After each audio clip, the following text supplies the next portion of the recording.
Woods would love to fight Roy Jones or Joe Calzaghe if he successfully defends his world title against Antonio Tarver this weekend. You can see that bout live on Setanta from Tampa, Florida in the early hours of Sunday morning, and the Sheffield man believes he's now at the peak of his powers. I'd love to get Jones back. When I fought Jones last time, even though we were 30, I was still a baby. And from day one, me turning professional, I never expected to win anything. Someone said to me the other day, he says, when you fought Jones, it was a big mistake. I said, a big mistake?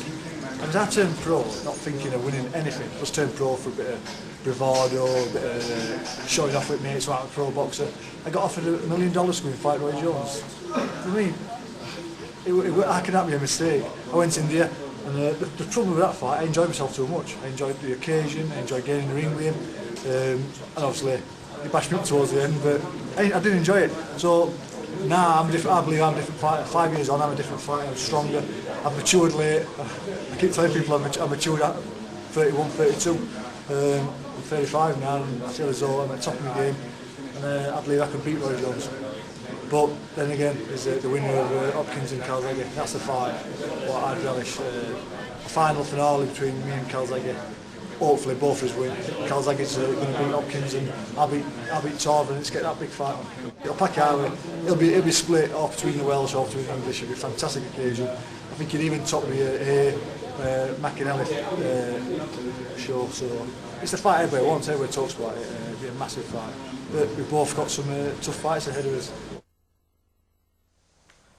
And a reminder, you can see Woods against Tarver for the IBF World Light Heavyweight title live and exclusive on Setanta Sports 1.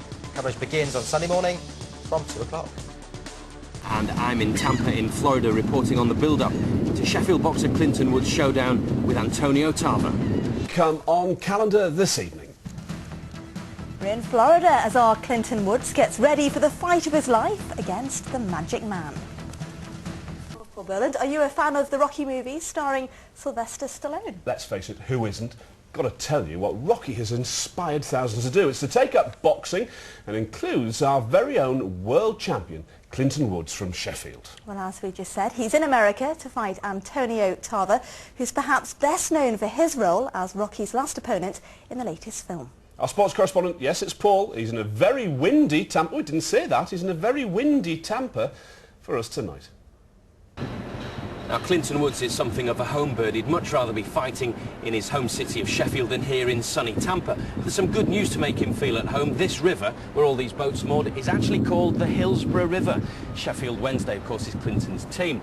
Now, on Saturday night, here at the St. Pete Times Forum, Clinton puts his IBF light heavyweight title on the line when he fights Antonio Magic Man Tarver, the holder of the IBO title and the former undisputed light heavyweight champion of the world.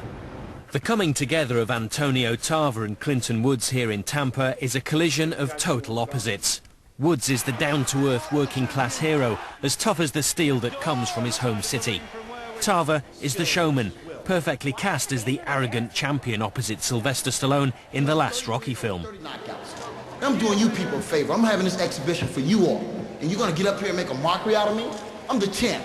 It was a role that he reprised in a bad-tempered London press conference back in February. Well, you're going to get knocked out April 12th. By who you think?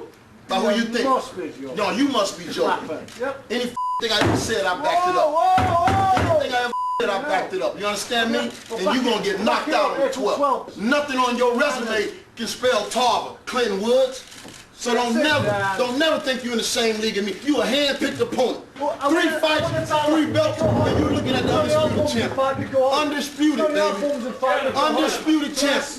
You ain't never faced nobody like me. Look at me. Do I look like a fighter to you? Look at me. Look how pretty I am. Look at me. Look at me. You wish. You're going to thank me for even having the opportunity to fight somebody like me, bro. You can't carry my bag. Forget about it. You history on the 12th. You history on the 12th, bro. Believe me. If someone said to me 14 years ago, when I first started training to be a professional, you're going to be world champion, you're going to be fighting in America against one of the, at the time, he's one of the best fighters on the planet, I'd have like, yeah, all right. But my old trainer, Neil Porter, used to train me. He said to me, you'll be British champion you one day. And then when I won that, you'd be world champion. And I used to be like, feel embarrassed, because I used to think, I'm not that good. And he were right, because, like I say, I've achieved everything. Clinton's own Rocky story started at the age of 9 when he was given a boxing set as a gift. He fought as an amateur to the age of 16 but gave it up. Now on the verge of recognition in America, he remembers the day his life changed when he walked into a makeshift gym run by his future manager, Dennis Hobson. That's still in the same sort of ill repair as what it were when we were training here. We used to call it Tarver gym. Tarver. Do you remember walking through the door? Yeah, because I can remember.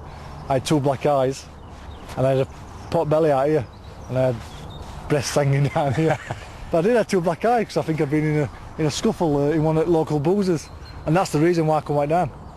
To look at it, you think, but this is where a lot of champions have made gyms like this. I mean, a lot of boxers come from things like this, and I used to like that bit of water in his feet. Was it a shower?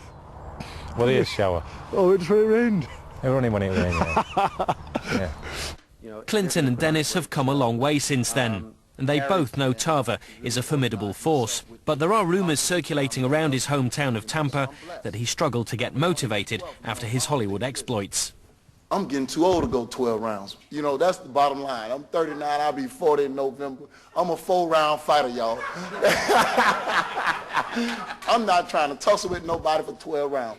And is he now too old to pose a serious threat? New fighting style. No, he's not over the hill. His last 2 fights he's looked very good. But he's a really good slick fighter. But I think he's been underestimating me a little bit, and I hope he is. But a lot of people probably see it as an even fight, but I think I've got that slight edge.